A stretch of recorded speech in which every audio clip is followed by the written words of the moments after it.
del aspecto macroscópico del tracto urinario, nos fuimos delimitando ahorita, principalmente hacia los riñones. E iniciamos la parte del aspecto o características microscópicas de los riñones concretamente. Y mencionábamos a la nefrona o nefrón como unidad funcional de estos órganos.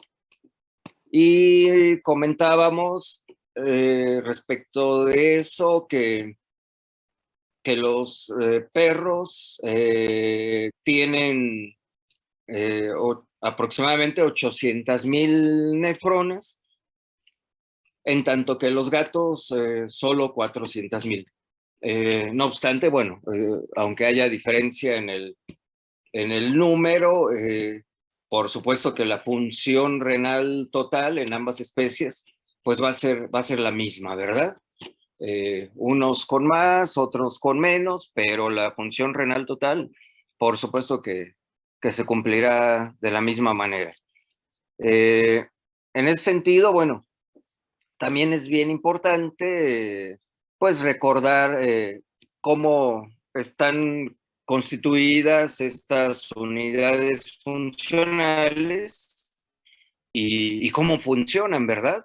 Porque muchas de las alteraciones que se presentan, bueno, que se van a observar clínicamente en un paciente que con alguna enfermedad renal o que ya está sufriendo de insuficiencia renal, pues tienen que ver con el detalle, ¿verdad?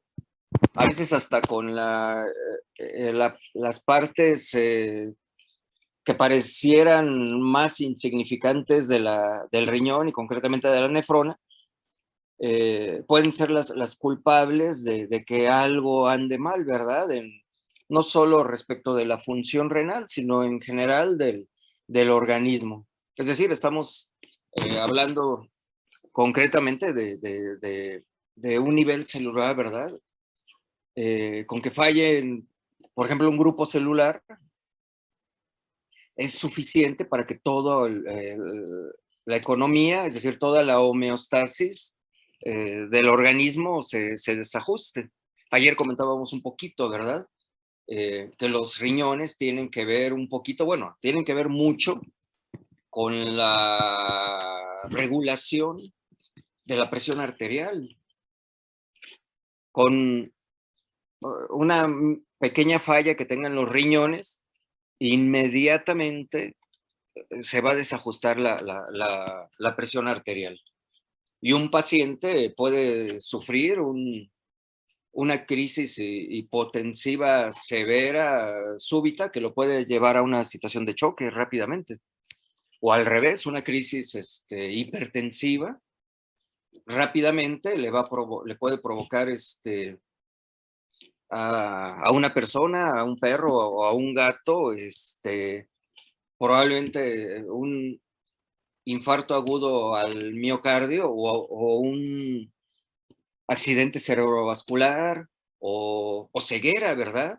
Sí, sí sabe, ¿no? Por ejemplo, una de las causas más frecuentes de la ceguera en el ser humano tiene que ver con las crisis hipertensivas. Es decir, las personas que sufren de hipertensión pueden llegar a perder la vista por desprendimiento de la retina, en fin, son situaciones que a veces no les damos la importancia de vida y que se nos olvida también correlacionarlas con mecanismos fisiológicos que tienen que ver no directamente con los ojos, no directamente con el sistema cardiovascular, pero sí con los riñones, fíjense.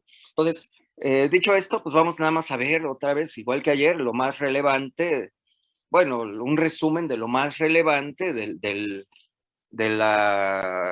aspecto microscópico de las nefronas como unidad funcional de los riñones. Los riñones están constituidos, perdón, los nefrones están constituidos básicamente por dos componentes, el componente glomerular y el componente tubular. El componente glomerular se divide a su vez en tres partes. lo que es el ovillo glomerular, la cápsula de Bowman y el espacio de Bowman. Esas son las tres partes básicas de cada uno de los glomérulos que constituyen o que forman parte, mejor dicho, de cada una de las nefronas en los riñones. Me gusta repetirlo porque muchos autores lo mencionan a manera de analogía y para que se entienda mejor cómo está constituido el glomérulo. Ellos, muchos autores, o varios autores, mejor dicho, hacen una analogía respecto de este componente. Ellos dicen que el glomérulo es como un puño cerrado que penetra, que penetra o que presiona y empuja hacia el interior de un globo parcialmente inflado, ¿verdad? Con aire. Y es lo que vemos un poquito aquí en el esquema, ¿verdad? El ovillo glomerular, que sería análogo al puño que está empujando. Ajá. Vean cómo presiona hacia adentro el globo, bueno, eh, el globo, que en este caso sería la cápsula de Bowman, y que al empujar este puño u ovillo glomerular, esta cápsula de Bowman, ajá, se va a formar un espacio, es decir, el espacio de Bowman, ajá, que es lo que vemos aquí. Parte muy, muy, muy importante, igual que las otras dos, del componente glomerular. Entonces, esta analogía y este esquema siempre va a ser bien importante que lo tengamos en mente para comprender mejor cómo es que funcionan cada uno de los glomérulos y por lo tanto cada una de las nefronas. Ajá. Bueno, aquí tenemos otro esquema que, bueno, este lo hice yo hace mucho. Ajá. Vemos otra vez aquí el ovillo glomerular que está rodeado por la cápsula de Bowman y entre el ovillo glomerular y la cápsula de Bowman se forma este espacio que se conoce precisamente como espacio de Bowman. Ahorita van a ver o van a recordar la importancia de estas tres partes. Aquí faltaba mencionar que el ovillo glomerular está constituido por microcapilares. El ovillo glomerular, queriendo hacer otra analogía, es algo así parecido a una bola de estambre, ¿verdad?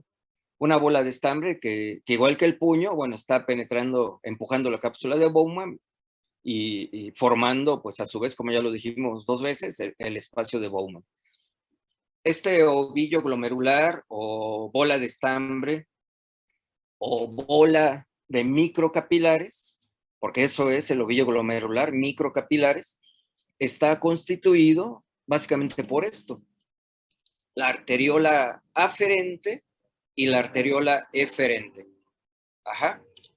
El, la, la arteriola aferente, otra vez continuando con la analogía de la bola de estambre, la arteriola aferente constituiría la punta inicial de esa bola de estambre. Ajá. Y la arteriola eferente constituye la punta final de la bola de estambre, ¿verdad? Digo, o sea, se entiende perfectamente esto, ¿no? Si hacemos una bola de estambre, tiene una hebra o una punta inicial y una punta final. En este caso, la inicial es la arteriola aferente y la final, la arteriola eferente. Enfatizo mucho esto porque todo esto es muy, muy importante, como ahorita lo vamos a seguir observando. También otra parte muy importante del componente glomerular es lo que se conoce como barrera de filtración glomerular. Esta barrera de filtración glomerular está constituida por tres partes a su vez.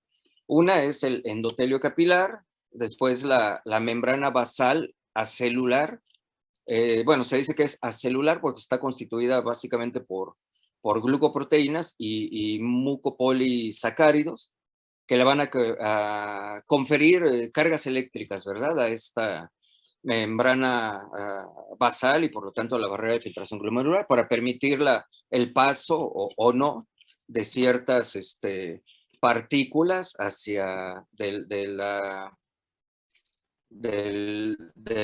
óvulo glomerular hasta el espacio de Bowman.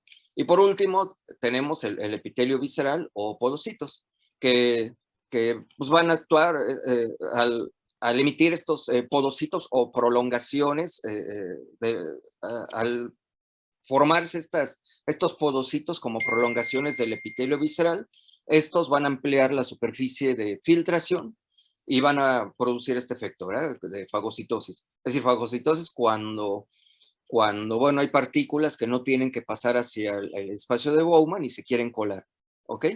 Bueno, hay otro componente muy importante que se ubica también a nivel del componente glomerular, y es un grupo de células que se conoce como células del mesangio. Ajá. Estas se ubican en el centro del ovillo glomerular. Estas tienen dos funciones muy importantes. Actúan como fagocitos, también emitiendo miofilamentos contráctiles, prolongaciones, ajá, que bueno, pues van a ayudar también van a contribuir al proceso de filtración. Y también este grupo celular, estas células del mesangio, también son productoras de prostaglandinas, que ya las mencionábamos ayer. ¿Para qué nos iban a servir las prostaglandinas en, en los riñones?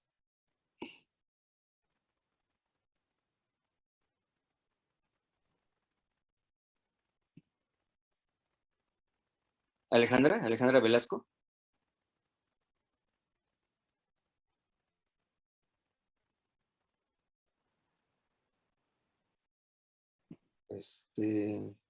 Ingrid Medina. ¿Me puede repetir la pregunta, por favor? ¿Cuál es la función de las prostaglandinas? Que son producidas por las células del mesangio. ¿Sí te acuerdas que las mencionamos ayer? Itzel Núñez. ¿Era lo de la presión arterial?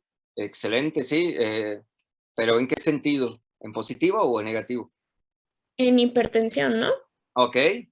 En situaciones de hipertensión, las prostaglandinas van a producir vasodilatación y esto va a ayudar a regular, entre otros mecanismos, va a contribuir a regular la presión sanguínea, la presión arterial, como mecanismo de autorregulación, ¿verdad?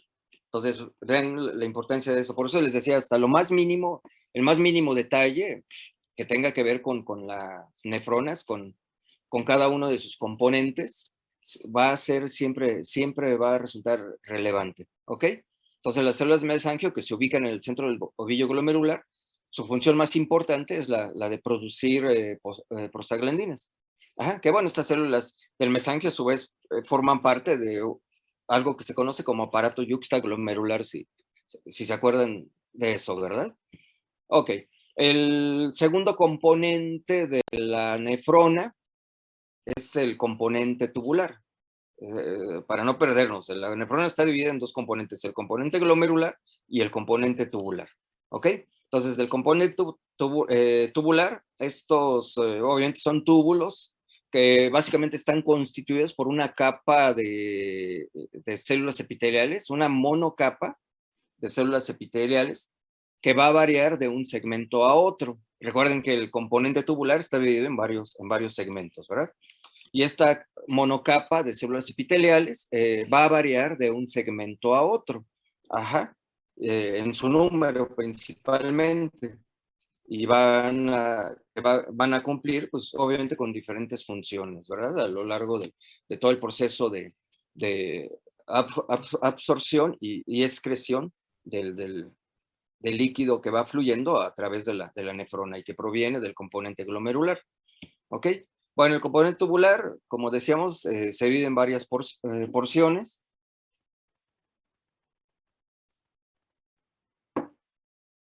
Aquí nada más las vamos a mencionar porque cada uno de estos segmentos del componente tubular, ya lo dijimos, cumple con diferentes funciones. ¿Ok? Entonces tenemos primero el túbulo proximal, que a su vez se divide en pars convoluta y pars recta.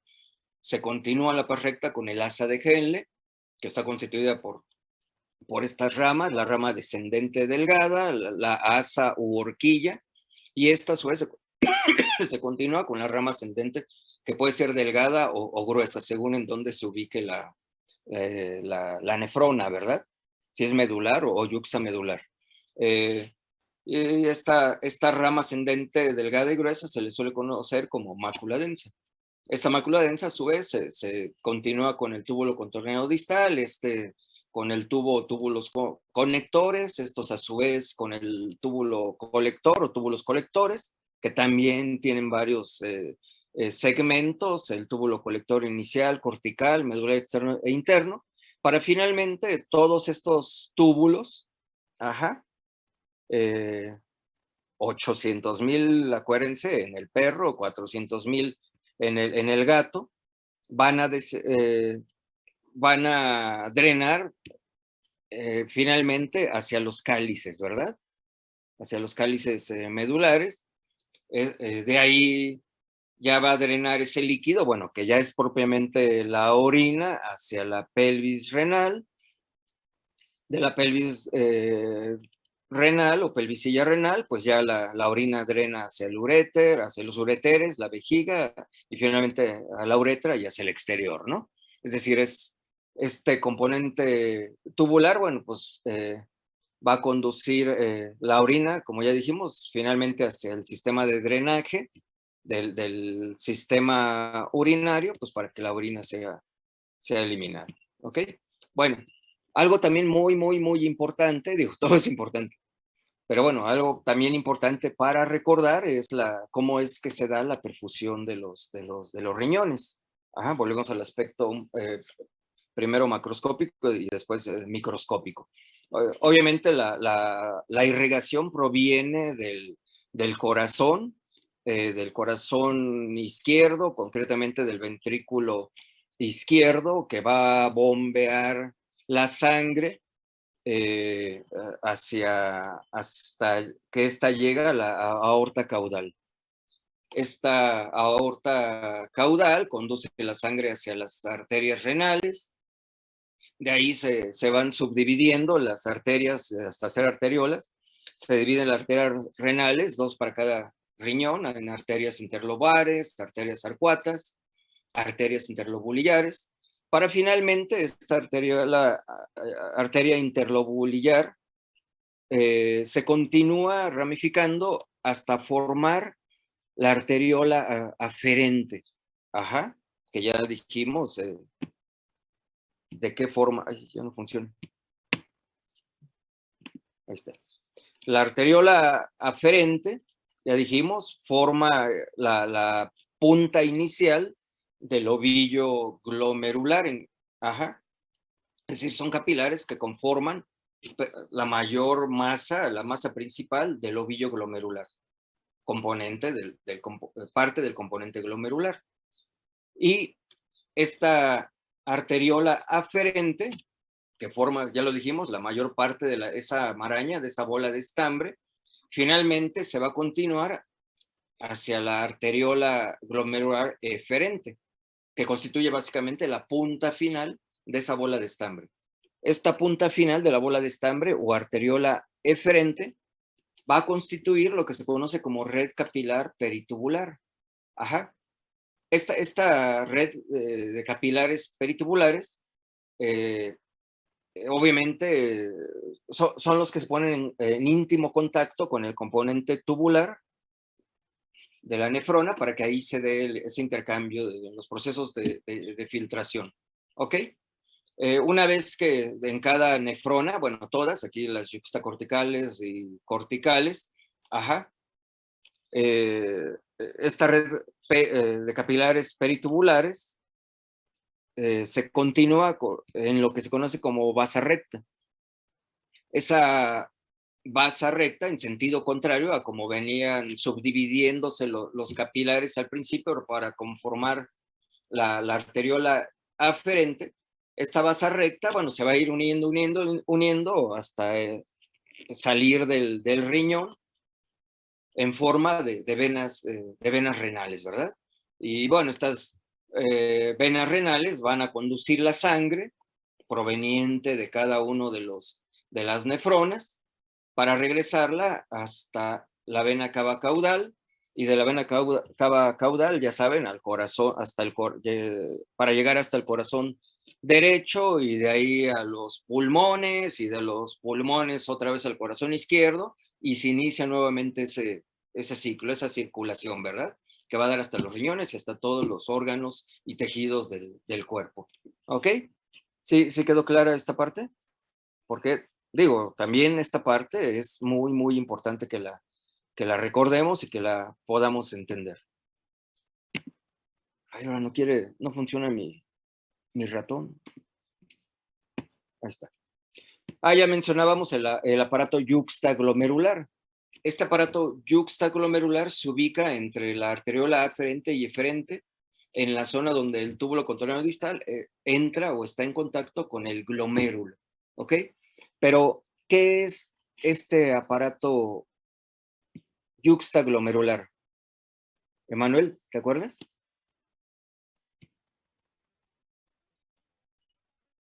Pues así como recordarlo, no, Doc, pero bien lo puedo buscar, eso sí lo puedo hacer. Ok, bueno, no, ahorita nada más, como siempre, es como ejercicio, para que vayan abriendo sus archivos. Katia Dávila.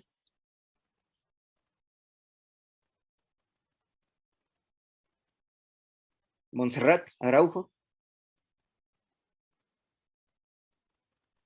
Doctor. Recuerdo que... No, participa. Sí. Quien quiera, adelante, adelante.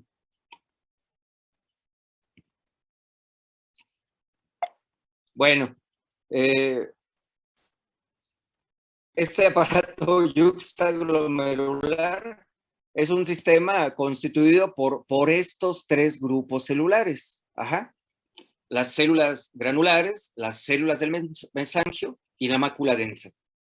Pero aquí, aparte de saber que este aparato yuxtaglomerular está constituido por estos tres grupos celulares, también es muy, muy importante, o más importante, saber para qué sirve cada uno de estos grupos celulares. ¿Para qué sirven? ¿Alguien recuerda?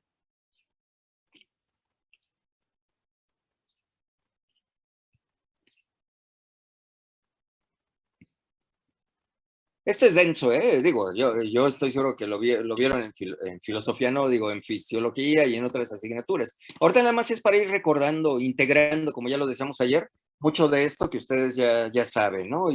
Y bueno, nada más vamos abriendo estas carpetas, estos archivos, pues para poder ir integrando primero el referente de lo normal. Ajá. Teniendo este referente de lo normal, es decir, la anatomía macroscópica, microscópica, la fisiología un poquito, pues vamos a poder entender mejor el referente de lo anormal, es decir, a lo que vamos a pasar después, ya la próxima clase. Ajá. Entonces, esto es nada más para ir... La mácula densa sirven de osmorreceptores, detectan los cambios, pues, de los fluidos, de la osmolaridad. Eso. Ok. ¿Algo más? Ok. Cada grupo celular tiene diferentes funciones, ¿verdad? El primero, bueno, las células granulares son las productoras de renina. Y digo, muy, muy, muy importante. ¿Sí recuerdan qué tiene que ver la renina con todo esto? ¿En dónde participa? Ayer lo mencionaron varias veces. Aparte de ser los varoreceptores o sensores de presión. No la mácula densa, pero sí las células granulares. Estos son los sensores de presión. Ya vamos a ver adelante cómo es que funcionan. Pero respecto de la renina, ¿en dónde participa? Ayer lo dijeron varias veces. Lo de renina aldosterona. angiotensina Sí, sí, es para regular la presión. parte del sistema renina-angiotensina-aldosterona.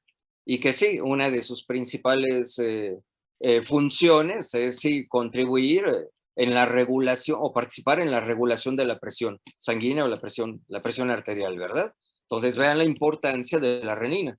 Sin células granulares no hay renina, y si no hay renina, no hay sistema renina-angiotensina-aldosterona. Y vean lo grave del asunto, ¿no? Ya desde ahí. Y solo estamos hablando de un solo grupo celular. Ajá. Y también, bueno, obviamente aquí esta función también es muy importante. Son sensores, bueno, actúan como sensores pues para detectar cambios en la presión arterial. Ajá. Ya sea por alteraciones en la volemia, por vasodilatación excesiva, por vasoconstricción excesiva, por lo que quieran. Ajá. Pero bueno, estas células granulares nos ayudan, ¿verdad?, a detectar esas alteraciones en la presión que pueden ser graves, ¿no? Pero también está la mácula densa que ya mencionaron. Esta, bueno, también forma parte de lo mismo, contribuye a regular la secreción de la renina. Ajá. O sea, es como un policía que queremos más o queremos menos. Ahí está actuando la mácula densa, ¿verdad? Pero también la mácula densa contribuye a regular la tasa de filtración glomerular, que este concepto pues también deben de recordarlo bastante bien, estoy seguro. Entonces vean la importancia de esto.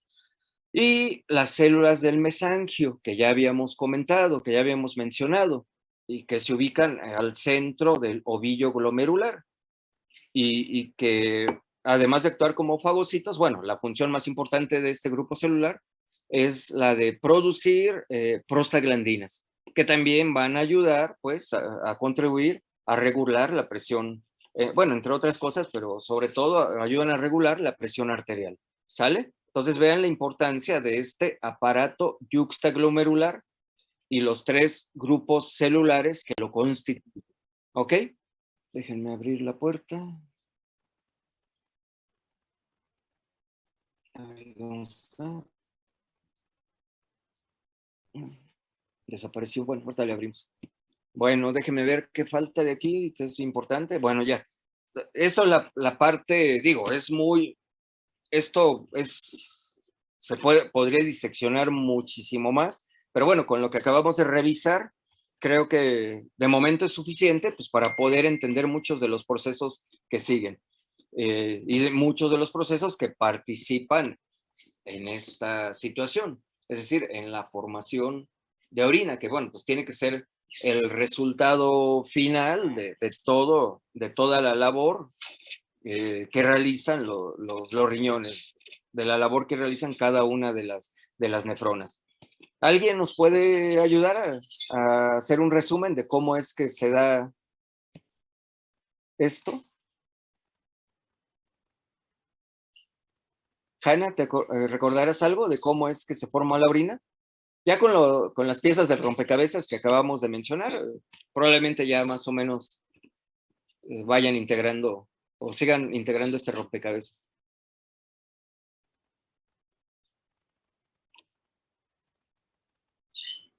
Alejandra Morales.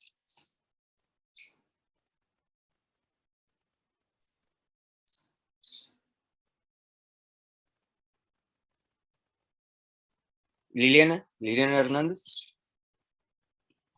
¿Ahí sí me escuchan? ¿Quién eres? Alejandra, ¿sí? No, soy Liliana. Ah, Liliana, perdón. Adelante, Liliana. Pues miren, no me acuerdo con exactitud como tal, pero pues justo con lo que hemos visto y que has estado diciendo, tengo entendido que pues se van haciendo como estas filtraciones de pues de desechos, excesos de agua provenientes de la sangre y van viajando por todas las estructuras hasta que de los riñones llega hasta la vejiga, pero así exactamente, no me acuerdo. Ok. Perdón, aquí está Alejandra, no, creo que tienes apagado tu micrófono, por eso no te escuché.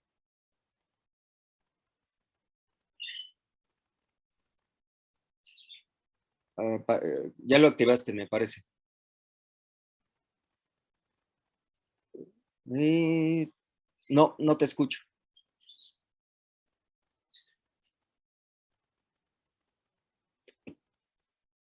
¿Alguien recuerda alguno de los mecanismos concretos que participan en la Yo, formación de orina? como comentó mi compañera, al inicio pues era la filtración, ¿no? De la sangre a través de la cápsula. Ok, Luego ya recuerdo también que había la reabsorción, ¿no? Hay algunos nutrientes que se reabsorben en los túbulos y ya posteriormente lo que sí son desechos, pues se van y ya es la secreción. ok, en resumen, perfecto. A grandes rasgos es lo que sucede, ¿verdad? O sea, son dos momentos importantes, la filtración y después la concentración. Ajá. Aquí está un poquito más dividido, es la filtración, la concentración a su vez se divide en reabsorción, secreción, para finalmente darse la excreción. Así de fácil, ¿verdad? Porque no es sencillito. Es más, lo estamos sintiendo, ¿no? Yo creo que todos lo sentimos durante el día, cómo se van dando estos procesos. Como sea, vamos nada más a diseccionarlos, a explicarlos un poquito para que se entienda mejor toda esta situación. Ok, aquí, bueno, en este también dibujito, esquema que hice para tratar de que se comprendiera mejor, vamos a revisarlo. Entonces, como ya lo dijeron, bueno, la sangre llega a los riñones proveniente de la circulación general. Ajá. Y va a ingresar a cada una de las nefronas, como ya un poquito lo mencionamos, a través de la arteriola aferente. Ajá.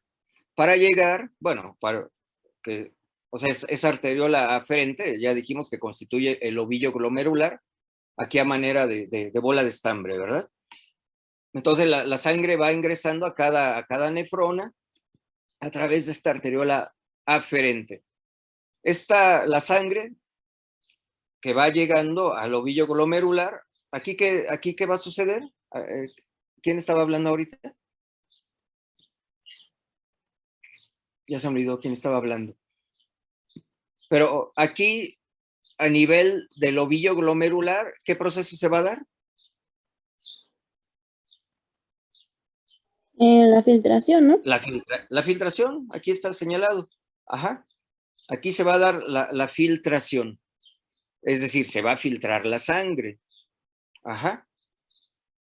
Lo que se filtra a través de la barrera de filtración, ajá, va a pasar al espacio de Bowman. Este es el espacio de Bowman. Esta es la cápsula de Bowman. Digo, está muy esquemático mi dibujo, ¿verdad? Pero espero que sí se entienda. Ajá. Entonces, ese filtrado, ese líquido que se filtra, después de ocupar el espacio de Bowman, va a drenar hacia el componente tubular. Ajá. En el componente tubular o el túbulo, ajá, ya dijimos que está en íntimo contacto con la red de capilares peritubulares.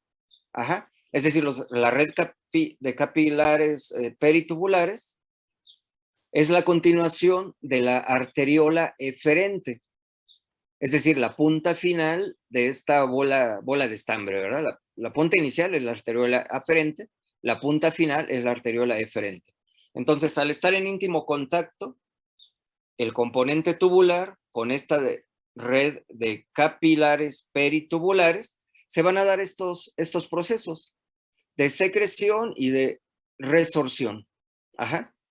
Es decir, aquí se va a secretar lo que ya no sirva, lo que se tenga que eliminar del organismo, de la sangre, pues, ajá, y se va a reabsorber nuevamente lo que se tenga que reabsorber, ajá, electrolitos, cristaloides, en fin, ajá. Y lo que se reabsorbe, bueno, pasa otra vez a la sangre y, bueno, continúa su camino para regresar a la circulación general hacia la vena renal, a través de la vena renal, para de ahí que la sangre vuelva a pasar, bueno, vuelva al corazón y como ya dijimos a los pulmones, y luego otra vez al corazón para volver a seguir su camino muchas veces durante el día. Ajá. Y lo que se secretó, ajá, se va a excretar. Es decir, aquí lo que ya sigue su camino a través del resto del componente, a lo largo de todo el componente tubular, es lo que ya propiamente va a formar la orina, ¿verdad? Es decir, todo esto se va a excretar, va a ir a dar hacia el exterior. ¿Sale? Digo, es un proceso sencillo. Obviamente, tenemos que considerar varias situaciones para que se entienda todavía mejor. Digo, esto lo entiende la dueña del perro, la dueña del gato. Nosotros como médicos, como médicas, tenemos que comprender todavía más situaciones, ¿verdad? Y es lo que ahorita vamos a revisar un poquito más a fondo, ¿sale? Entonces, aquí tenemos los mecanismos a través de los cuales se da esta formación de orina. Ya lo dijimos, ya lo explicamos un poco de manera muy simplista. El primero es la filtración glomerular y el segundo es la concentración tubular. Ajá. Que esta concentración tubular, ya lo mencionamos también, depende de estos mecanismos, el de resorción, secreción, de un sistema que se conoce como sistema medular de contracorriente, pero también de la participación de ciertas hormonas o de un control hormonal. Ajá. Entonces, todo esto, gracias a todo esto, es que finalmente se va a dar la formación de orina. Y eso, insisto, es lo que nosotros tenemos que comprender y entender bien como médicas, como médicos. Porque, bueno, la otra parte, bueno, pues cualquier persona, cualquier ser humano que orine, cualquier perro, cualquier gato que orine, lo van a entender fácilmente, ¿no? O lo van a hacer sin tener que comprenderlo. Nosotros sí, como médicos, médicos, pues tenemos que entenderlo todavía mejor que ellos, ¿ok? Entonces vamos a ver un poquito de cada uno de estos procesos. De la filtración glomerular. Si hablamos de filtración glomerular, obviamente nos estamos refiriendo a algo que se filtra. Ajá. Eso que se filtra se conoce como ultrafiltrado. Déjame si tengo un esquema. Aquí, no, me regreso un poquito a mi esquema. Ajá. Ahí, ¿dónde está? No, aquí mejor. Ajá. Aquí. Lo que se filtra del ovillo glomerular al espacio de Bowman, que se forma entre la cápsula y el ovillo, se conoce como ultrafiltrado. Que ese ultrafiltrado no es más que plasma, lo que se conoce como plasma, es esencialmente libre de proteínas y células. Por eso se dice que es esencialmente libre de proteínas y células, porque pues, es plasma, casi agua, diría yo, ¿no? Así, obviamente tiene algunos componentes, como son los cristaloides, similares al plasma, o que contiene normalmente el plasma, ¿verdad? Entonces, repito, el ultrafiltrado es plasma esencialmente libre de proteínas y células hacia el espacio de Bowman. Ajá. La formación de este ultrafiltrado se considera que es un proceso pasivo. ¿Qué quiere decir esto? ¿Alguien nos lo puede decir? ¿Diego? ¿Diego Islas? Ah, no, Diego Isaías, perdón. ¿Qué querrá decir esto de proceso pasivo? La formación del ultrafiltrado.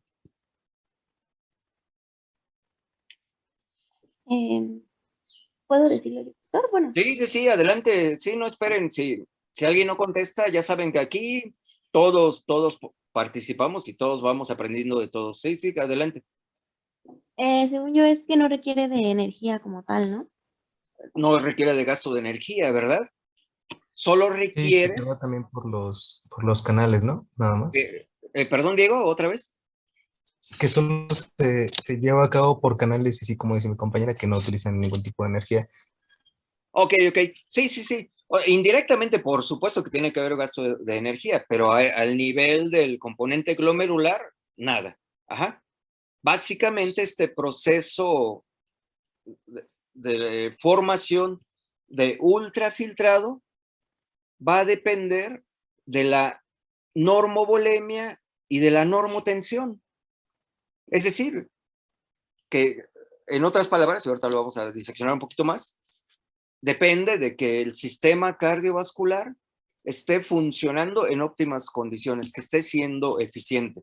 Ya medio lo hemos mencionado un poquito, que ante cualquier situación de hipovolemia, de hipotensión, inmediatamente este mecanismo, este proceso, mejor dicho, de la formación de orina se va a ver alterado. Ajá. Porque sus mecanismos se van a modificar por efecto de factores extrínsecos, como pudiese ser una situación de hipovolemia o de hipotensión, que paradójicamente, bueno, que mejor dicho, favorablemente, si, si los riñones están en buenas condiciones, bueno, también los riñones van a participar en el proceso de regulación de esas alteraciones o modificaciones en la presión arterial. Fíjense, es una situación de ida y de vuelta, ¿no?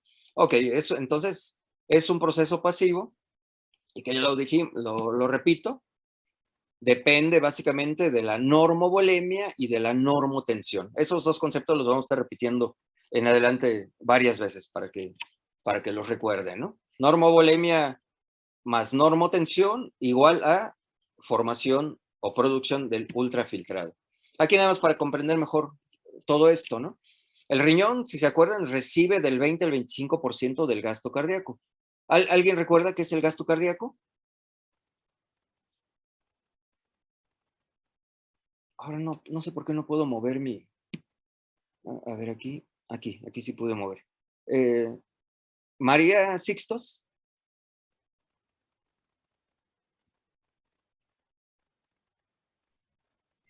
Sí. ¿Qué es? Rápido, léelo, ándale. Ay, no, es que...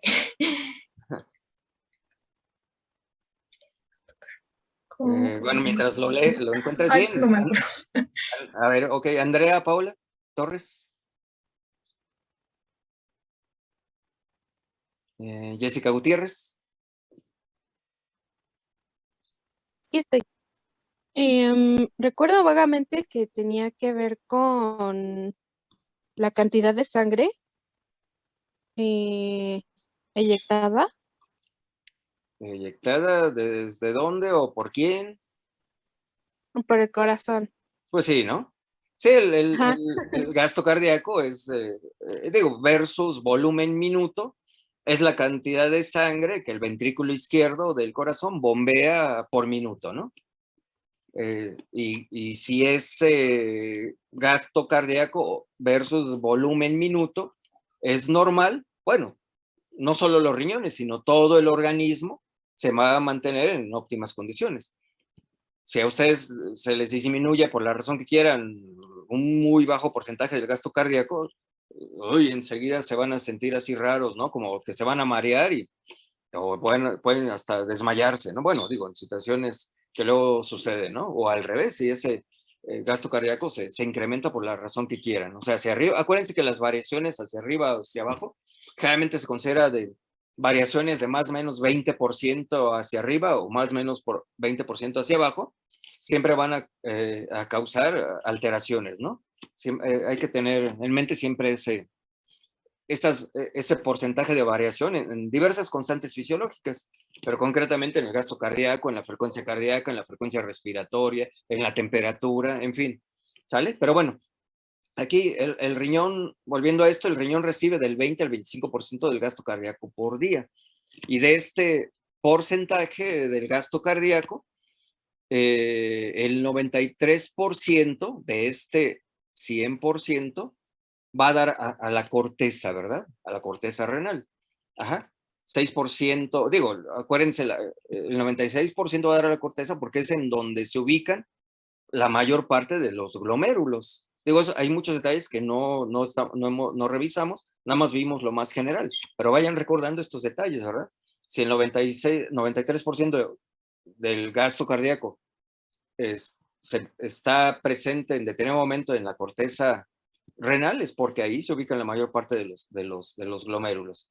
El 6% a nivel de la médula externa y el 1% en la médula interna. Es como se distribuye el gasto cardíaco o la sangre, pues, que llega en determinado momento a cada uno de los riñones, ¿sale?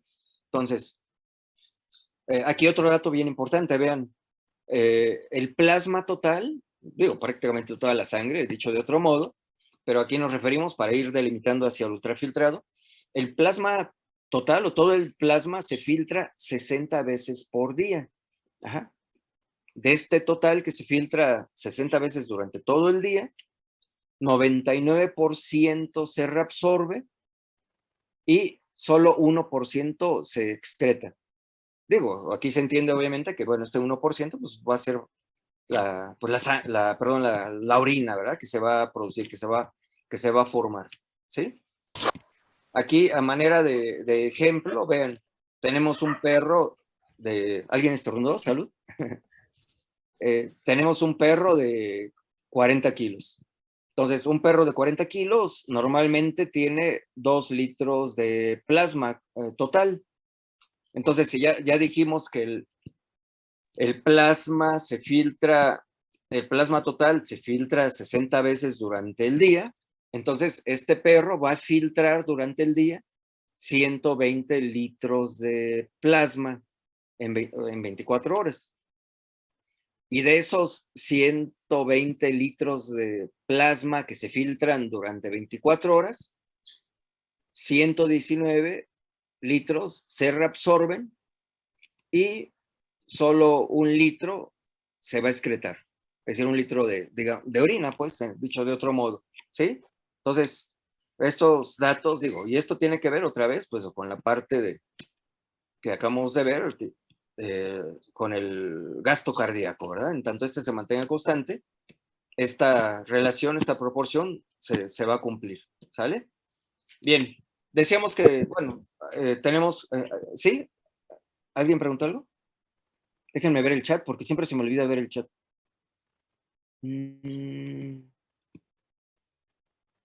Aquí dice Alejandra Morales, que cree que no la escuché, bueno, ya tiene rato, y creo que no sirve. Creo que es un... ¿yo no sirvo o qué era? Lo que no servía. Alejandra, creo que no servía tu micrófono, ¿verdad? Ese es lo que nos decías. Sí, perdón, pero es que estoy revisando el chat. Fernanda Olivo nos dice, es como la sístole. Aquí ya no me acuerdo cuál era la pregunta. Expulsión de sangre del... Contesté lo del gasto cardíaco. Sí, lo del gasto, sí. Es que estoy revisando el chat. Siempre se me olvida revisar el chat. Déjenme ver las dos últimas. Y Diana Lisset nos dice que es el volumen de sangre expulsado en 1 minuto del 26, ¿correcto? Y sí, Alejandra Morales nos dice que sí, el micrófono le anda fallando. Sí, bueno, no te preocupes. De pronto aquí por el chat también nos podemos comunicar. Sí. Bueno, deseamos que también, digo, para entender mejor todo esto, también es bien importante recordar conceptos como como el de tasa de filtración glomerular. Y que, bueno, dicho de manera también muy simple, la tasa de filtración glomerular se refiere a la cantidad de plasma que pasa de los capilares glomerulares al espacio de Bowman. Ajá. Digo, esto se entiende perfectamente, ¿verdad? Es la cantidad de plasma, o ya dicho de otro modo, de ultrafiltrado que en determinado momento está ocupando todos los espacios de Bowman. Por eso maneja como tasa, ¿verdad? Porque pues en el perro pues lo hablamos de 800,000, en el gato de 400,000. Entonces digo, por razones algebraicas o matemáticas, pues, se maneja como tasa. Y es aquí donde, pues sí, vamos a entrar todavía un poquito más. Empezamos a entrar un poquito más a la parte de las matemáticas. como dijimos desde la primera clase, ¿no? En medicina las matemáticas van a estar en todo, ¿no? Pero ahorita lo tratamos de explicar. A su vez, esta tasa de filtración glomerular depende de diferentes factores. ¿Recuerdan alguno? ¿O de qué situaciones consideran ustedes que puede depender esta tasa de filtración glomerular? ¿Que sea mayor, que sea menor? ¿El estado de deshidratación del peso? paciente? Perdón. Yo Otra- dije la deshidratación del paciente. Ok, y si el paciente está deshidratado a nivel glomerular, ¿qué va a suceder? Pues se va a reducir el ultrafiltrado.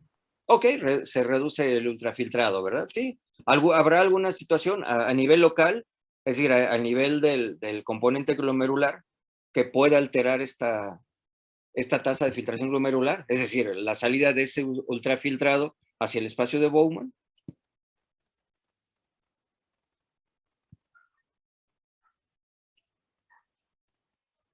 Ok, no se preocupen, aquí están.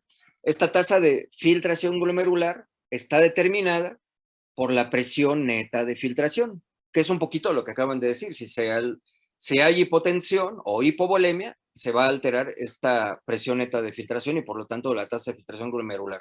Si hay hipertensión, probablemente por, hipervolemia, que también se puede dar, ¿no?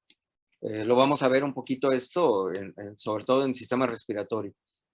Pero bueno, cualquier situación de hipervolemia o de hipovolemia, o cualquier situación de hipotensión o de hipertensión, va a alterar esta presión neta de filtración y por lo tanto la tasa de filtración glomerular. ¿Qué quiere decir esto? Que se va a modificar la cantidad de ultrafiltrado o de plasma que va a formar el ultrafiltrado y que debe ocupar en determinado momento cada uno de los espacios de Bowman. Ajá. Además de esas situaciones, también la tasa de filtración glomerular va a depender pues, de la permeabilidad de la barrera de filtración a los diferentes elementos que pueden estar presentes en el ultrafiltrado, es decir, el agua, los cristaloides o coloides. Pero también la tasa de filtración glomerular va a depender de la superficie de filtración. Esta es más fácil de comprender, ¿no? ¿Qué querrá decir esto? En términos cuantitativos o cualitativos, como lo quieran explicar.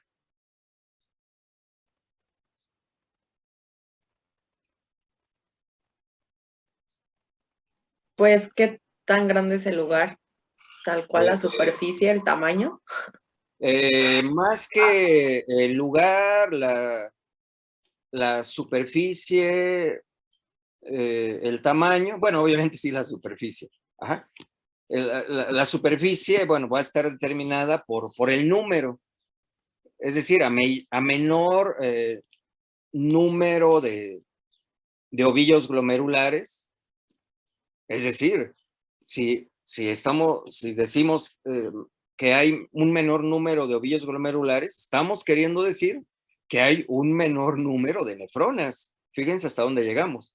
Obviamente, si una nefrona se le daña el ovillo, pues esa nefrona va a morir.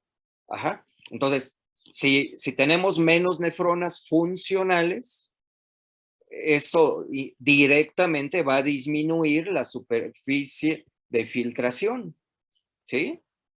Y por lo tanto disminuye la tasa de filtración glomerular también. Digo, son situaciones que de pronto no les ponemos atención. Si disminuye el número de nefronas, disminuye otra vez la superficie de filtración. ¿Y qué va a suceder? Que al haber menos nefronas, sustancias de desecho, productos del metabolismo, en fin, pues no van a tener espacio para estarse filtrando y para estarse eliminando, para formar parte de la orina. Entonces es cuando esas sustancias que se deben de eliminar, que se deben de desechar de la sangre, de la circulación, pues se van a volver a reabsorber. Y es ahí donde empezamos a tener ya problemas, ¿no? Sistémicos. ¿Por qué? Porque está disminuida esta superficie de filtración. Porque puede haber menos nefronas. ¿Sale? Bueno. vamos a hablar nada más un poquito, de manera general, no vamos a entrar a hacer cálculos matemáticos ni mucho menos. Vamos a tratar de explicar estas cuestiones algebraicas de manera cualitativa, ¿no? Para que se entiendan mejor. Entonces, mencionábamos la presión neta de filtración como uno de los factores que van a determinar la tasa de filtración glomerular. ¿Y a qué nos referimos con presión neta de filtración? Pues a la suma algebraica de las presiones hidrostáticas y oncóticas que actúan a través de los capilares glomerulares.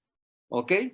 Digo, aquí entramos no solo al terreno de las matemáticas, sino al terreno de la física también. Vean que también la física está en todo, ¿eh? Todo lo que tengamos que ver, que tenga que ver con los diferentes sistemas orgánicos, sobre todo aquí el urinario, cardiovascular, respiratorio, en fin, pues todos prácticamente tienen que ver con la física y también con el álgebra o las matemáticas. Entonces, para que se entienda mejor esta relación o esta suma algebraica, pues vamos a ver la ecuación, ¿verdad? Aquí la tenemos. Entonces, la presión neta de filtración es la sumatoria de la presión hidrostática en los capilares glomerulares y la presión hidrostática en el espacio de Bowman con la presión oncótica en los capilares glomerulares. ¿Ok? Digo, pudiésemos desde aquí entender fácilmente esta ecuación, esta relación, pero cualitativamente, ¿cómo se explican ustedes esto? Que es lo que me interesa, ¿no? Más que tratar de despejarlo, más que tratar de resolver la ecuación cuantitativamente. Vamos a resolver la ecuación, pero cualitativamente. Es decir, tratando de entender lo que nos quiere decir esta ecuación. ¿Qué quiere decir? Aquí está explicado. La presión hidrostática en los capilares glomerulares va a favorecer la filtración. Es decir, con esto se mantiene constante la presión neta de filtración y por lo tanto se mantiene constante la tasa de filtración glomerular, ¿sí? Es lo que tenemos que entender.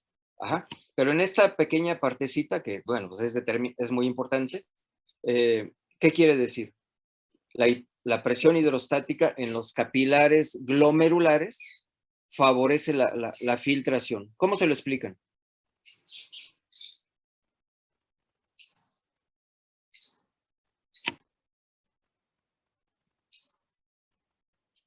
Clarisa, ¿qué querrá decir eso?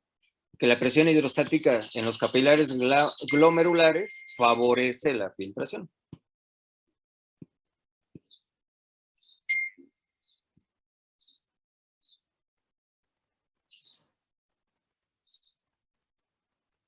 Acuérdense que mencioné dos conceptos que los íbamos a estar repitiendo varias veces aquí, ¿no?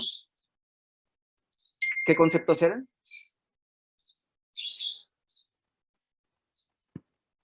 ¿Puede repetir lo que dijo, por favor? Sí, mencioné previamente, hace como 4 transparencias, dos conceptos que les dije que los íbamos a estar repitiendo varias veces porque son importantes para todo esto que estamos comentando. Y concretamente en esta situación, respecto de la presión hidrostática en los capilares glomerulares, que decimos aquí que favorecen la filtración, ¿qué querrá decir? Los conceptos son, ya para no divagar, son normovolemia y normotensión. ¿Cómo interpretan esos dos conceptos aquí?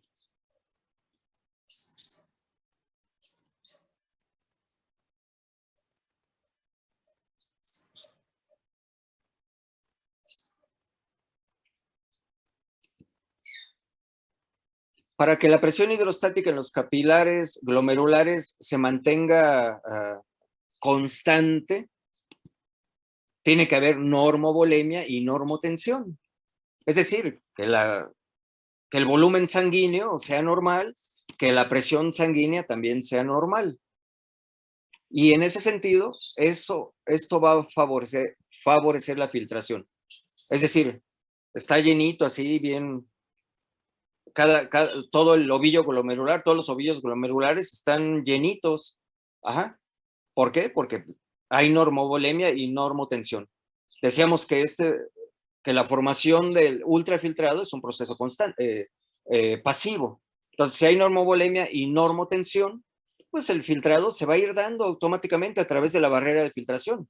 Es decir, el plasma se va a estar filtrando hacia el espacio de Bowman de manera pasiva, de manera normal, en tanto haya normovolemia y normotensión. Esta normovolemia y normotensión, dicho de otro modo, está favoreciendo la filtración. Ajá. ¿Sí? Respecto de la presión hidrostática en el espacio de Bowman y la presión oncótica en los capilares glomerulares, estos dos disminuyen la filtración. ¿Qué querrá decir esto?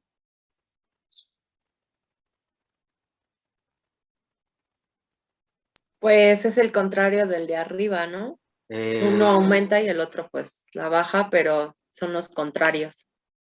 Pero, ¿lo podrías explicar un poquito más? Pues sí, mientras la presión hidrostática capilar aumenta la filtración glomerular, pues también lo regula la presión hidrostática y la presión oncótica. Supongo que para que esta no aumente demasiado. Ok, lo que quiso decir Andrea es que respecto de la presión hidrostática en el espacio de Bowman, si en determinado momento el espacio de Bowman está lleno, está ocupado, no va a salir más ultrafiltrado. Ajá. Es decir, es una relación que se va a mantener constante, obviamente, pero conforme se va vaciando el espacio de Bowman, es decir, que el ultrafiltrado va drenando del espacio de Bowman hacia el componente tubular, obviamente se mantiene constante la filtración. Ajá. Pero si ya está lleno el espacio de Bowman en determinado momento, obviamente ahí, o sea, digámoslo de esta manera, como que se va deteniendo, se va retardando la filtración y se va drenando y continúa la filtración. Ajá. Es decir, a eso nos referimos con esta parte, ¿verdad? La presión hidrostática en el espacio de Bowman disminuye la filtración, pero también la presión oncótica en los capilares glomerulares. ¿De qué depende la presión oncótica?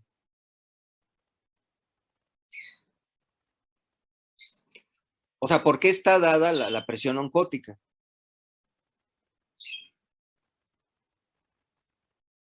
Aquí estamos hablando de física, ¿eh? O sea, es pura física todo esto. O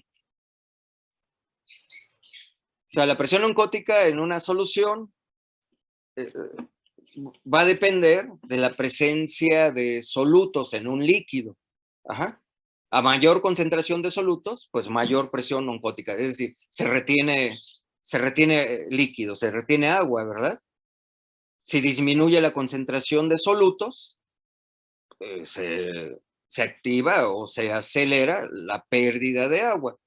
Ajá. Entonces, si la presión oncótica en los capilares glomerulares también se mantiene constante, pues esto va a permitir que se disminuya la filtración, pero si disminuye la concentración oncótica, es decir, aquí estamos hablando de solutos, o sea, cristaloides, ¿no? Sodio, potasio, en fin, células de la sangre, en fin, ajá, van a mantener constante la filtración y la van a disminuir en la medida de lo necesario, ¿sí?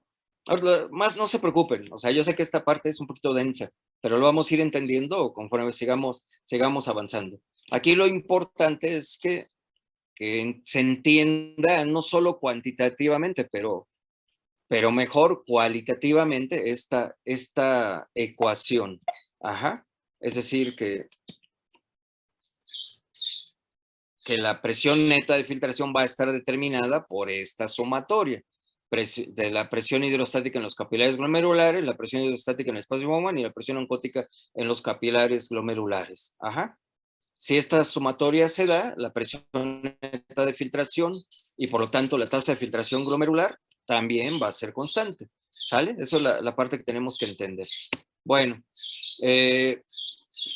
hay que recordar, bueno, volviendo a la parte de normovolemia y de normotensión, que en tanto la presión arterial y la volemia se mantengan constantes, pues la perfusión renal también va a ser normal. Ajá. Entonces aquí tenemos respecto de la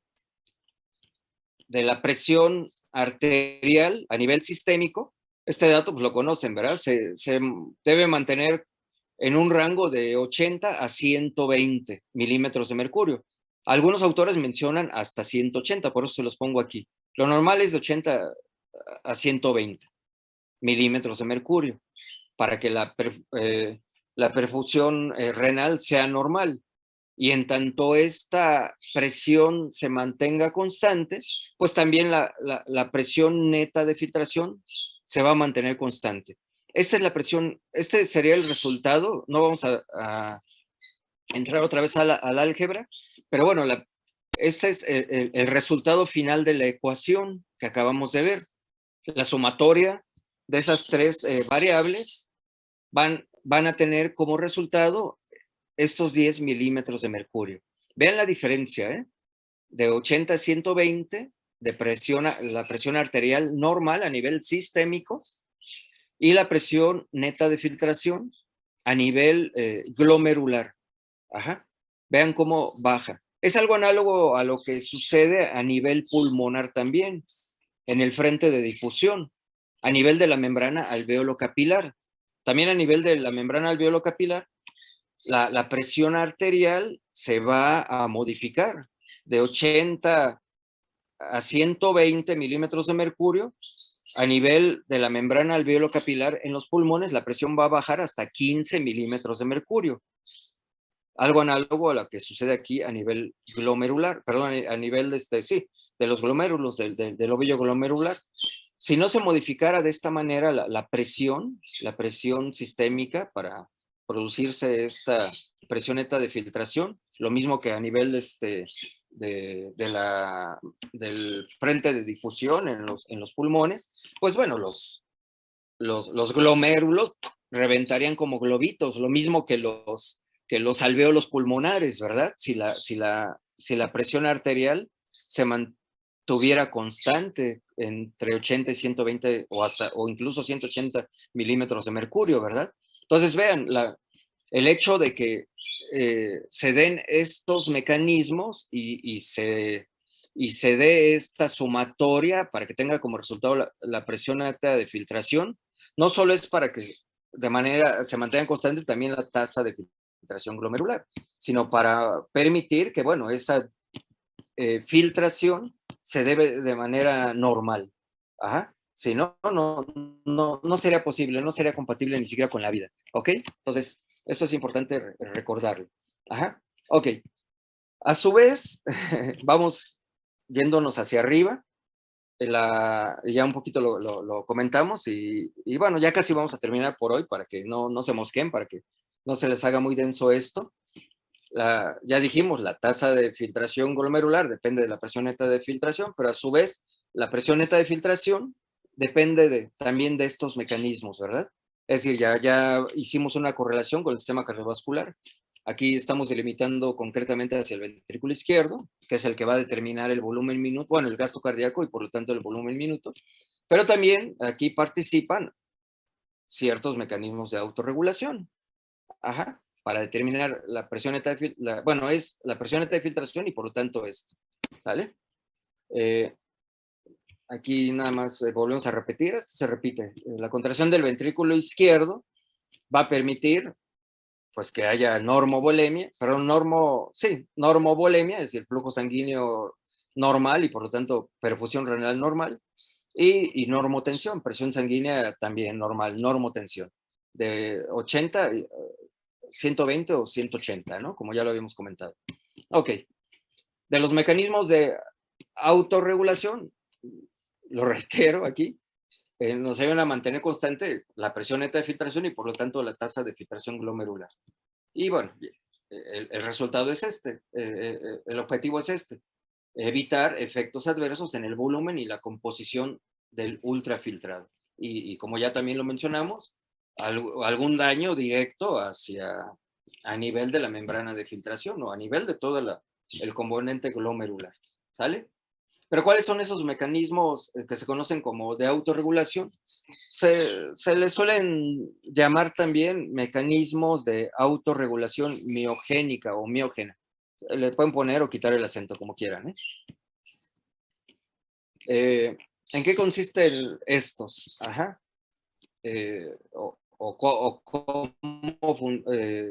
¿Cuál es la función de estos? Pues regular la perfusión renal, evitar, por lo tanto, cambios severos en la tasa de filtración glomerular y van a funcionar, como ya lo hemos mencionado varias veces, a través de ciertos estímulos. Es decir, incrementos o disminución en la presión sanguínea. Que la presión sanguínea, bueno, puede estar también determinada por el volumen. Ajá. Mayor o menor volumen de sangre. Ok, aquí para que se entienda mejor, vamos a verlo en este diagrama. Y déjame ver la hora. Bueno, casi terminamos. Como ejemplo de estímulo, puede ser cualquier situación que provoque una disminución en la presión sanguínea.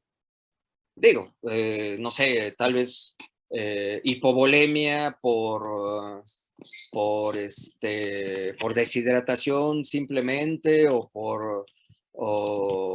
por una hemorragia activa o por el uso de tal vez de algunos fármacos, hipotensores, en fin, cualquier situación que provoque disminución en la presión sanguínea, es decir, hipotensión, inmediatamente hace que estos mecanismos de autorregulación miógena o miogénica se activen. Entonces, al activarse esos mecanismos, ¿qué va a suceder? Va a haber vasoconstricción arteriolar y, por lo tanto, mayor resistencia. Esto a nivel renal, a nivel de los riñones. Con esto disminuye el flujo sanguíneo renal, es decir, la perfusión renal. ¿Qué va a provocar esto? Que disminuya la presión hidrostática en los capilares glomerulares, lo cual va a alterar esta constante de 10 milímetros de mercurio, en un principio. Y si disminuye, ya lo habíamos dicho, la presión hidrostática en los capilares glomerulares, ¿qué va a suceder? Va a disminuir la tasa de filtración glomerular. Clínicamente, ¿qué es lo que estaríamos observando? O sea, ¿qué veríamos en el paciente, pues? ¿Cómo lo explicarían clínicamente? ¿Montserrat?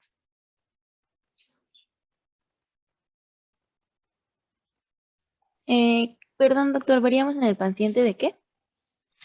Sí, si sucede esto, es decir, si se activan los mecanismos de autorregulación miogénica porque está detectando una situación de hipotensión, aquí está, disminución de la presión sanguínea,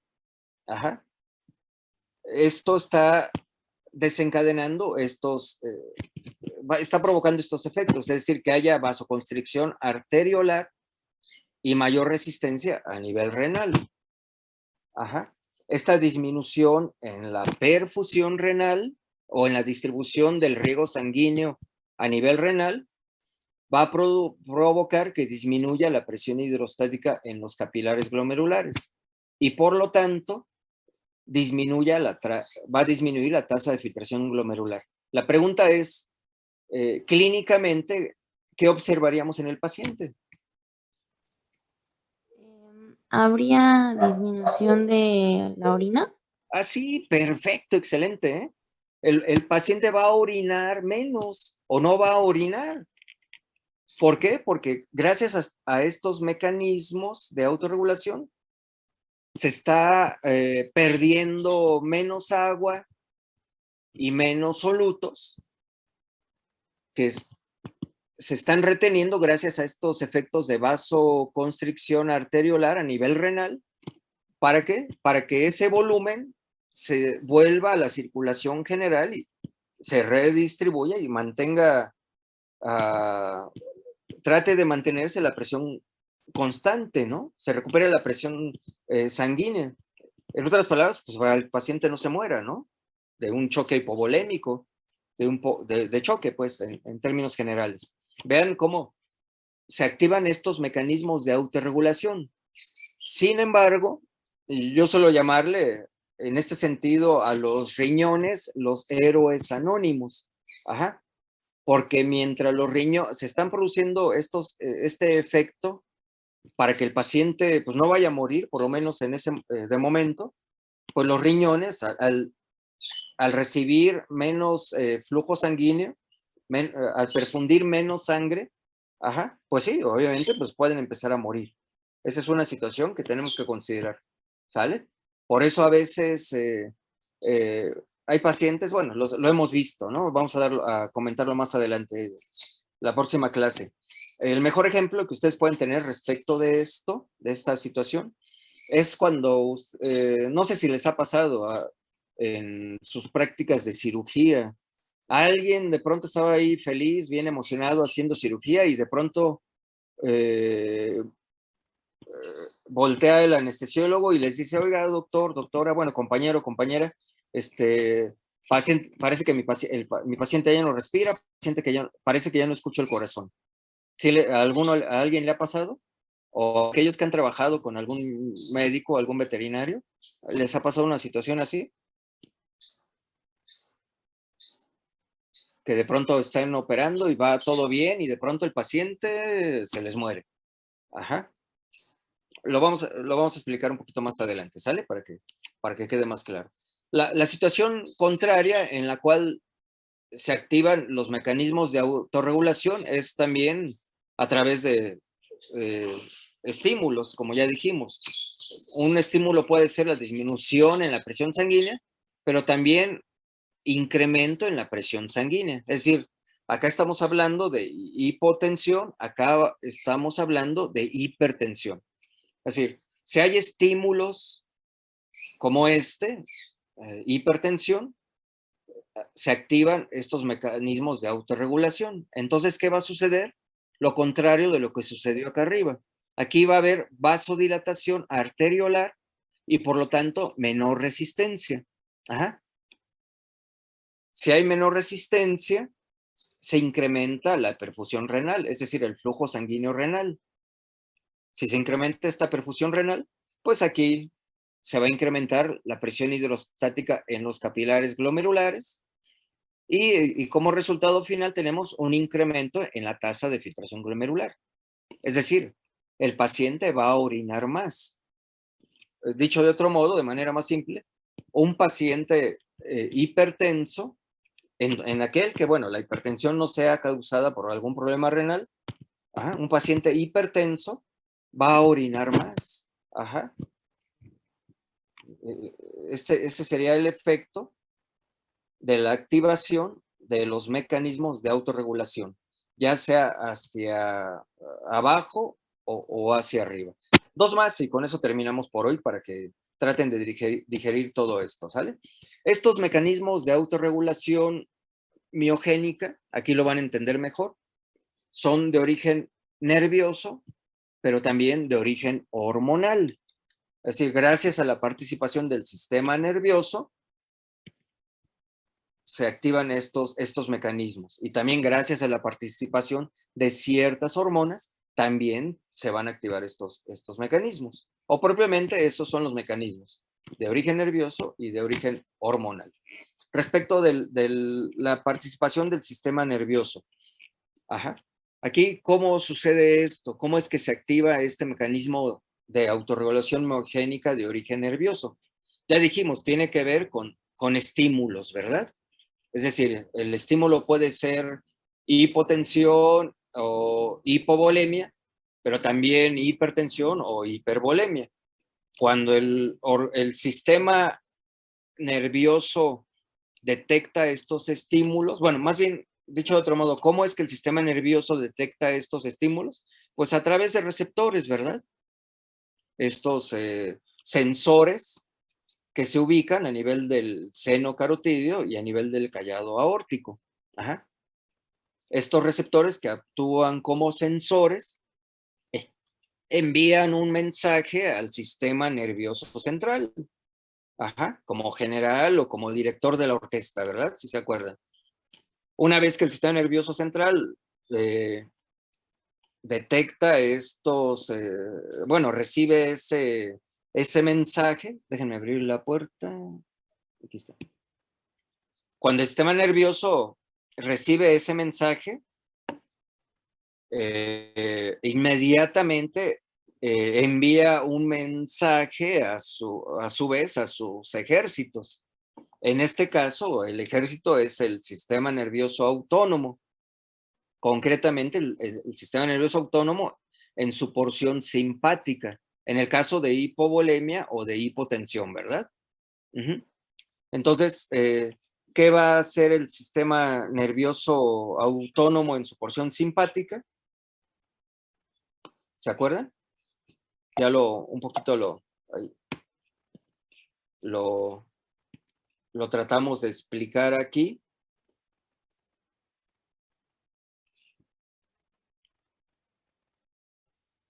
Va a provocar vasoconstricción arteriolar y mayor resistencia, ¿verdad? Entre otras cosas, ¿sale? Entonces, se capta el estímulo, ese estímulo llega al sistema nervioso central a manera de mensaje, el sistema nervioso central envía otro mensaje al sistema nervioso autónomo en su porción simpática, en el caso de que el estímulo sea hipotensión o hipovolemia, y aquí se empiezan a dar esos mecanismos de autorregulación miogénica. ¿Para qué? Para que a través de este control nervioso o neurológico se mantenga la volemia y se regule también la presión sanguínea. ¿Sale? Nada más para terminar hoy, vamos a ver otro diagrama para que se entienda todavía mejor. Entonces, aquí está el estímulo. ¿Sale? Entonces, si hay hipovolemia, esta hipovolemia, este estímulo, hace que, bueno, es detectado, ya lo dijimos, por los sensores, ajá, o por los receptores que se ubican, que tienen esa ubicación. Se envía el mensaje al sistema nervioso central, el sistema nervioso al sistema nervioso autónomo en su porción simpática. ¿Qué hace ahora el sistema nervioso autónomo, el simpático?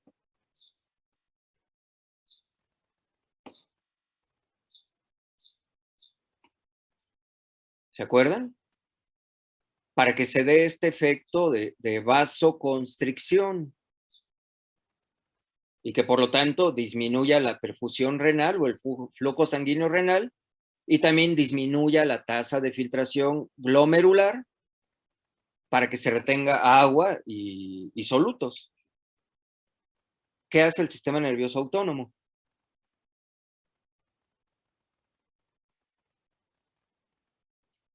Envía otro mensaje. ¿A dónde envía otro mensaje el sistema nervioso autónomo, el simpático?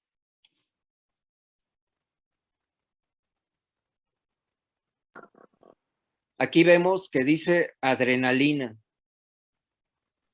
Ah, entonces a la corteza cerebral. ¿A la cerebral? Pues pensé que como dice la compañera, también envía señales al cerebro. No, de allá vienen los mensajes. ¿En la médula, entonces? ¿Pero qué médula? Si lo tienen ahí, léanlo bien, porque ahí sí tiene que quedar muy claro. Si es corteza, si es médula, pero no cerebral. ¿La adrenal? Adrenal, de las glándulas suprarrenales. Ajá. Que son productoras de ciertas hormonas, entre ellas ciertas catecolaminas como la adrenalina, que la adrenalina va a producir este efecto de vasoconstricción. Ajá. Es lo que vimos en el otro diagrama. Esta vasoconstricción la dan esas catecolaminas, la adrenalina. Al haber vasoconstricción hay mayor resistencia. Es decir, la sangre no puede pasar de manera libre hacia los riñones, disminuye la perfusión renal y se da todo este efecto. Y eso es gracias a ese control de origen nervioso, que finalmente va a ser hormonal, ¿no? Ajá. Es decir, pero bueno, la parte de los mensajes, de las instrucciones, primero las da el sistema nervioso central y luego el sistema nervioso autónomo, en este caso en su porción simpática, y ese simpático pues manda también instrucciones a las glándulas suprarrenales para que liberen esta catecolamina y provoque este efecto. Ajá. ¿Para qué? Para que disminuya el flujo sanguíneo renal y disminuya la tasa de filtración glomerular, para que esa sangre, esa sangre pues no se filtre y no se convierta en orina, y que al contrario vuelva a la circulación general y trate de mantenerse por algún tiempo la presión. Ajá. Que si el estímulo persiste, es decir, la situación que está provocando la hipovolemia o la hipotensión, obviamente estos mecanismos de autorregulación van a dar de sí, y tarde o temprano el paciente pues puede llegar hasta morir. Ajá. Si el estímulo se va contrarrestando, bueno, ya le estamos ayudando al organismo. Ajá. Es decir, para que el organismo se quede solo haciendo todo el trabajo, ¿verdad? Y que facilitemos que otra vez los riñones vayan recuperando irrigación y perfusión, y vuelvan a su función normal, ¿ok? Entonces, bueno, otra vez, ya nada más para cerrar. El estímulo, que hace que es recibido por los sensores, se envía el mensaje al sistema nervioso autónomo, al sistema nervioso directo al sistema nervioso central, luego de ahí al sistema nervioso autónomo, de ahí al simpático. El simpático envía otro mensaje a las suprarrenales mandan adrenalina, se produce vasoconstricción. Con esto disminuye disminuye la tasa de filtración glomerular, disminuye obviamente la producción de orina, gracias a que disminuye la excreción de sodio y agua, y con esto a nivel sistémico se incrementa la volemia. Mientras se pueden estar sacrificando los riñones, como ya dijimos, por la baja en la perfusión. Si poco a poco le vamos ayudando al paciente, con terapia de líquidos, con fármacos cardiotónicos, con lo que necesite, según lo que haya provocado este estímulo nocivo, le vamos ayudando, y además van dejando de actuar estos mecanismos de autorregulación, se dan otros mecanismos de autorregulación, que ya vamos a mencionar en la próxima clase, hacen que se incremente ya la presión intraglomerular, por lo tanto, se recupera la filtración y todo lo demás, y bueno, obviamente esto va a ser el resultado del incremento en la tasa de filtración glomerular, ¿sale? Yo sé que a lo mejor quedaron algunos cabitos sueltos, no se preocupen. Si hicieron la captura de los diagramas, traten si no los entendieron muy bien, traten de revisarlos este fin de semana para que se comprenda mejor todo esto y quede bien claro. Y la próxima clase para el lunes lo volvemos a ver muy de rápido, o ya seguimos adelante si todos lo entendieron muy bien, ¿sale? ¿Alguna pregunta, por lo menos hasta hoy?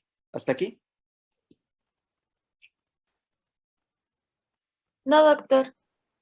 Bueno, insisto, no se mosqueen, ¿eh? Esto lo saben, ya lo vieron en algún momento, estoy seguro. Tal vez mis compañeros, tal vez se los explicaron de manera diferente, no sé, en otras materias. Pero finalmente aquí seguimos integrando todo lo que ustedes ya saben.